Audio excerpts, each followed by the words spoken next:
आम आदमी पार्टी की मुसीबत कम नहीं हो रही है। पार्टी के नेताओं के लिए कोर्ट से लगातार बुरी खबर आ रही है। एक कर आपके कई बड़े नेता जेल जा चुके हैं और उन्हें कोर्ट से भी राहत नहीं मिल रही है। ऐसे में आम आदमी पार्टी के भीतर डर का माहौल ऐसा है कि ईडी की कार्रवाई से बचने के लिए अब वो जनता का सहारा लेने से भी नहीं चूक रही है। आपके नेता कह रहे हैं कि अब जनता का रेफरेंडम ही तय करेगा कि केजरीवाल मुख्यमंत्री रहेंगे या गिरफ्तारी के बाद भी जेल से ही सरकार चलाएंगे, या गिरफ्तार होने के बाद उन्हें इस्तीफा दे देना चाहिए। आपके डर का आलम यह है कि केजरीवाल ज्यादा जगह दिख भी नहीं रहे हैं। हो सकता है कि आपने कहा होगा कि ज्यादा मत घूमिए, अगर गिरफ्तार हो गए तो जमानत भी नहीं होगी। आपने दिल्ली की जनता की राय का जो खेल किया है वो राजनीतिक दबाव और सियासी दांव से अधिक कुछ नहीं है।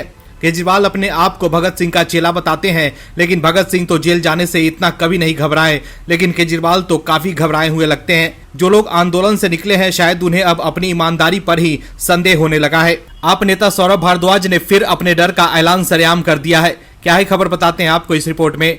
दरअसल आम आदमी पार्टी को डर है कि अरविंद केजरीवाल को ईडी गिरफ्तार कर सकती है। इसको लेकर सौरभ भारद्वाज ने बड़ा बयान दिया है। उन्होंने कहा है कि ये आशंका है कि ईडी कार्रवाई करके अरविंद केजरीवाल को गिरफ्तार कर सकती है। ऐसे में हम लोगों से ये जानने की कोशिश कर रहे हैं कि क्या गिरफ्तारी के बाद अरविंद केजरीवाल को सीएम बने रहना चाहिए या फिर इस्तीफा दे देना चाहिए। सौरभ भारद्वाज ने कहा कि हम कैंपेन चलाकर लोगों से इसके बारे में जवाब ले रहे हैं। आम आदमी पार्टी ने 1 दिसंबर से मैं भी केजरीवाल सिग्नेचर कैंपेन की शुरुआत की है। यह अभियान 2 स्टेज में चलाया जाएगा। पहला स्टेज 20 दिसंबर तक और दूसरा स्टेज 21 से 24 दिसंबर तक होगा। पहले स्टेज में आम आदमी पार्टी के विधायक, मंत्री, पार्षद और सभी पदाधिकारी मिलकर दिल्ली के सभी 2600 पोलिंग स्टेशन को कवर करेंगे, जबकि दूसरे स्टेज में जनसंवाद कार्यक्रम चलाए जाएंगे। इसमें इस तरह के सवालों को पूछा जाएगा कि क्या गिरफ्तारी के बाद अरविंद केजरीवाल को इस्तीफा दे देना चाहिए या जेल से ही सरकार चलानी चाहिए। गौरतलब है कि आम आदमी पार्टी पर फिलहाल ईडी ने शिकंजा कसा हुआ है। आम आदमी पार्टी के कई बड़े नेताओं के खिलाफ ईडी और सीबीआई की कार्रवाई चल रही है। इसके अलावा आम आदमी पार्टी के 2 बड़े नेता अभी भी जेल में हैं। वहीं सत्येंद्र जैन इलाज कराने की वजह से जमानत पर है। वहीं इसके बाद अब पार्टी के मुखिया और दिल्ली के सीएम अरविंद केजरीवाल को भी ईडी नोटिस भेज चुकी है। ऐसे में ईडी की कार्रवाई से बचने के लिए आपके नेता नए नए हथकंडे अपना रहे हैं। आम आदमी पार्टी एक मुसीबत से बाहर निकलती है तो दूसरे में फंस जाती है। आप नेताओं पर ईडी और सीबीआई की कार्रवाई के बीच एक वीडियो वायरल हुआ है जो देखकर सब हैरान है। आम आदमी पार्टी जो कहती थी कि हम धर्म की राजनीति नहीं करते, वहीं तुष्टीकरण के नाम पर उसके राजनेता बाज भी नहीं आ रहे हैं। आपके नेता कहते हैं कि हम सिर्फ विकास की राजनीति करते हैं, लेकिन आपकी कथनी करनी में यहाँ भी फर्क आ गया है। चुनाव के दौरान आपके संयोजक अरविंद केजरीवाल कहते हैं कि वह हनुमान भक्त हैं, लेकिन उनके हनुमान भक्त होने का भी कोई असर उनके नेताओं पर पड़ता नहीं दिख रहा है। केजरीवाल के नेता लगातार सनातन का अपमान कर रहे हैं। संयोजक केजरीवाल और आपके नेताओं को शायद पता नहीं चल पा रहा है कि जिसने भी राजनीति के लिए सनातन का अपमान किया है वह कभी भी देश की राजनीति में लंबा सफर तय नहीं कर पाया है। विवादित धार्मिक टिप्पणी को लेकर मंत्री पद गंवा चुके आम आदमी पार्टी के नेता राजेंद्र पाल गौतम के बोल पर एक बार फिर हंगामा खड़ा हो गया है।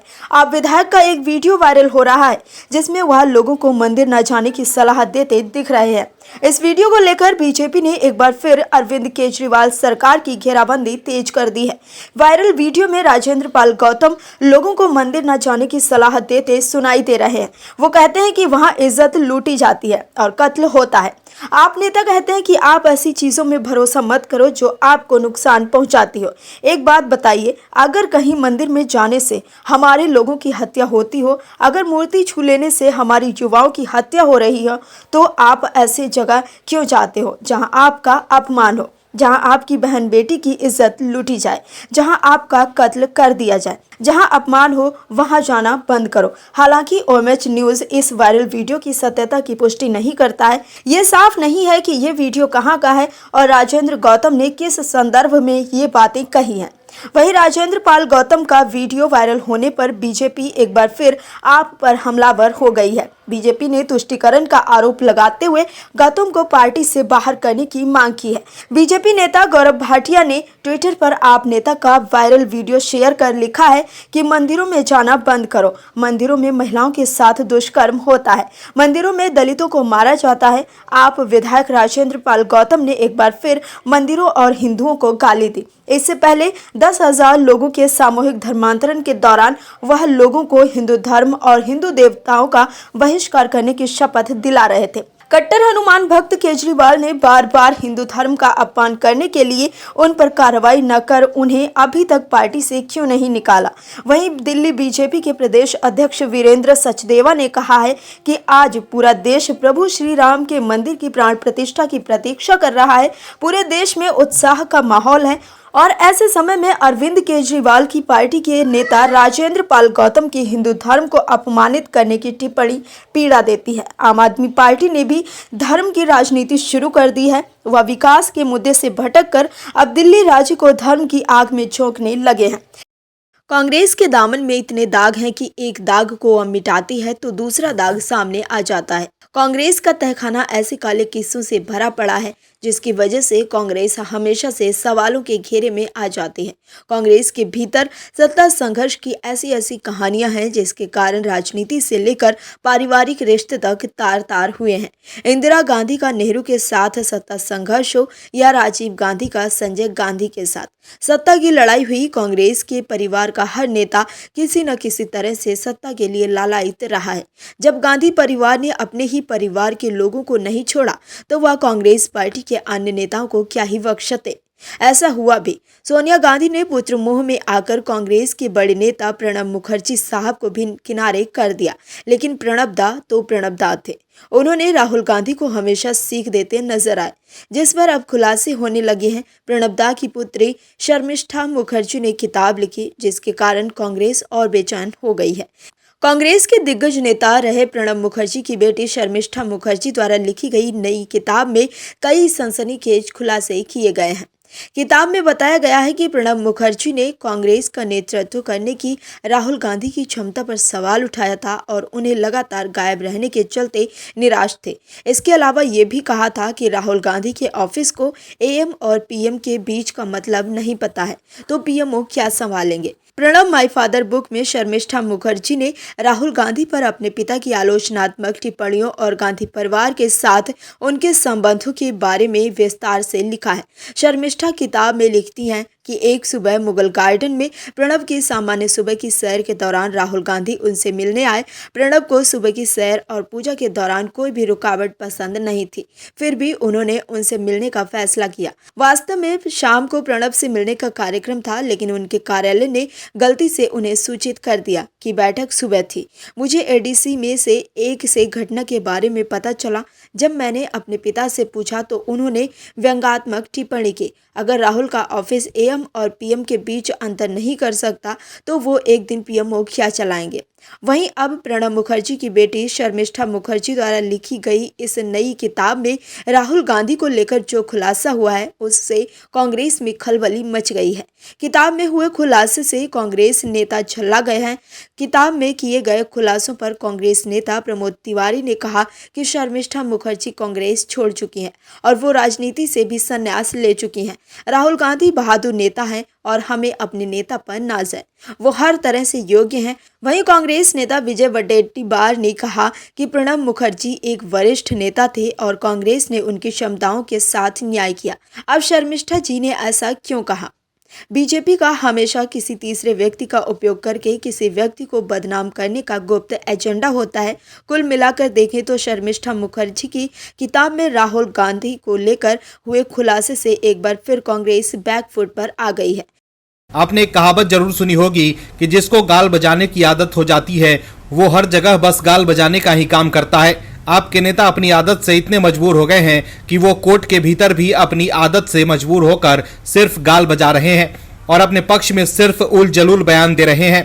आपके नेता कहते थे कि हमसे ईमानदार कोई नहीं है, लेकिन परेशानी यह है कि वो इस बात को साबित नहीं कर पा रहे हैं। आपके नेता लगातार आरोपों में फंसते जा रहे हैं। उस दल के नेता अब दिन प्रतिदिन फंसते जा रहे हैं। जितना आपके नेता अपनी भ्रष्टाचारी नीति से बचने की कोशिश कर रहे हैं उतना ही अधिक वो सजा के पास पहुंचते जा रहे हैं। कोर्ट में भी बचने के लिए संजय सिंह ऐसे ही उल जलूल तर्क दे रहे हैं जिससे वो जेल से बाहर आ सके, लेकिन संजय सिंह की दाल नहीं गल रही है।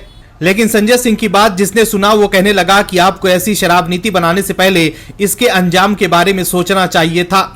लेकिन अब पछतात होत क्या जब चिड़िया चुग गई खेत। दरअसल कथित आबकारी घोटाले मामले में गिरफ्तार संजय सिंह की जमानत याचिका पर सुनवाई हुई। विशेष न्यायाधीश एम.के. नागपाल की अदालत में सुनवाई के दौरान संजय सिंह के वकील ने कहा कि वो जमीन से जुड़े नेता हैं, उनके विदेश भागने की कोई संभावना नहीं है।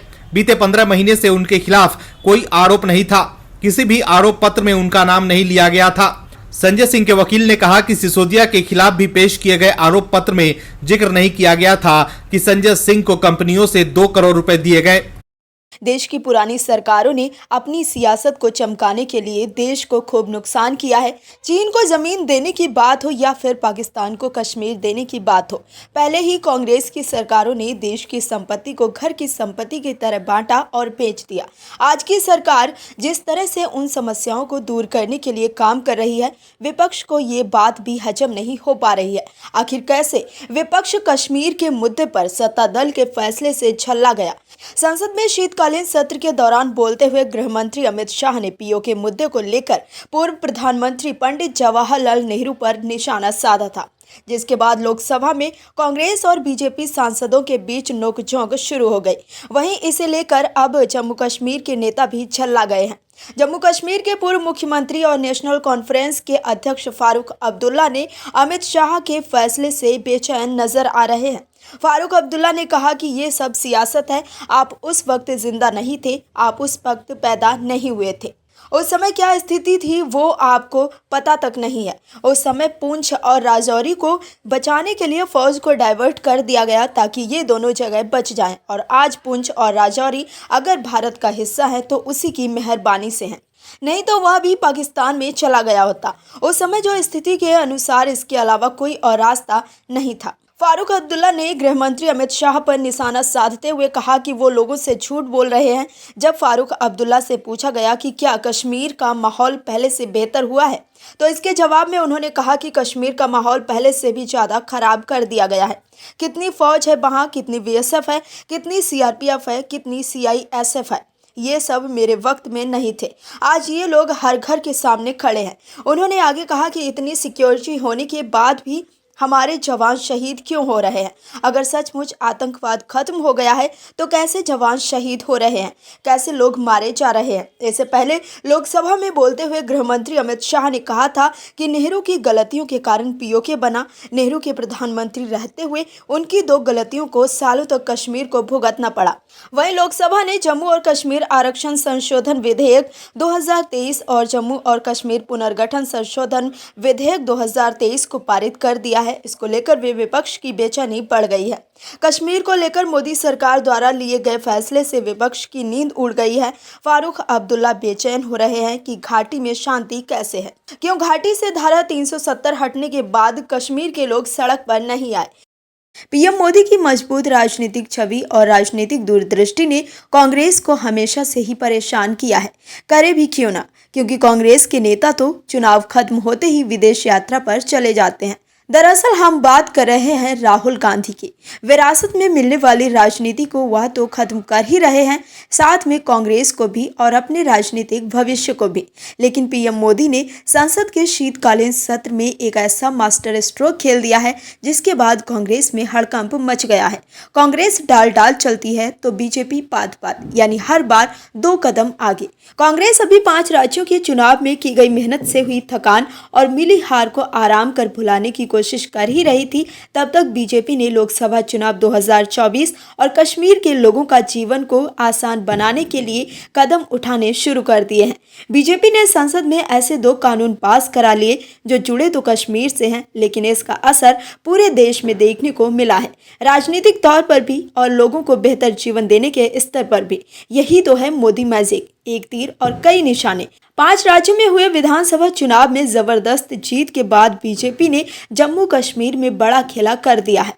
लोकसभा ने जम्मू और कश्मीर आरक्षण संशोधन विधेयक 2023 और जम्मू और कश्मीर पुनर्गठन संशोधन विधेयक 2023 को पारित कर दिया है।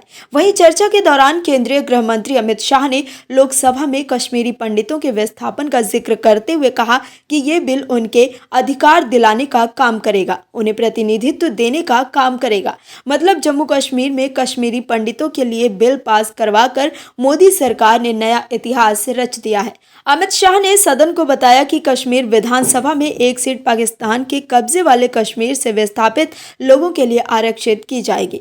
उन्होंने कहा कि 2 विधेयकों में से एक में कश्मीरी प्रवासी समुदाय से 2 लोगों को विधानसभा में नामांकित किया जाएगा। अमित शाह ने कहा कि जब कश्मीरी पंडित विस्थापित हुए तो उन्हें अपने देश में शरणार्थी के रूप में रहने के लिए मजबूर होना पड़ा। लगभग 46,631 परिवार अपने ही देश में विस्थापित हो गए। ये विधेयक उन्हें अधिकार दिलाने के लिए है। ये विधेयक उन्हें प्रतिनिधित्व देने के लिए है। सरकार ने सदन में बिल पेश करते हुए बताया कि विधेयक वर्षों से अधिकारों से वंचित विस्थापितों और सम्मान के लिए लड़ रहे वर्ग को ओबीसी के तहत आरक्षण देने के लिए लाया गया है। इसके साथ ही इससे राज्य की राजनीतिक भेदभाव को भी खत्म किया जा सकेगा। इसके अलावा अमित शाह ने कांग्रेस को भी निशाने पर लिया। बिल पर चर्चा के दौरान अमित शाह ने कश्मीर पर देश के पहले प्रधानमंत्री पंडित जवाहरलाल नेहरू की ओर से की गई 2 गलतियों का भी जिक्र किया। उन्होंने कहा कि पहली गलती ये थी कि हमारी सेना जीत रही थी और नेहरू ने सीज फायर कर दिया।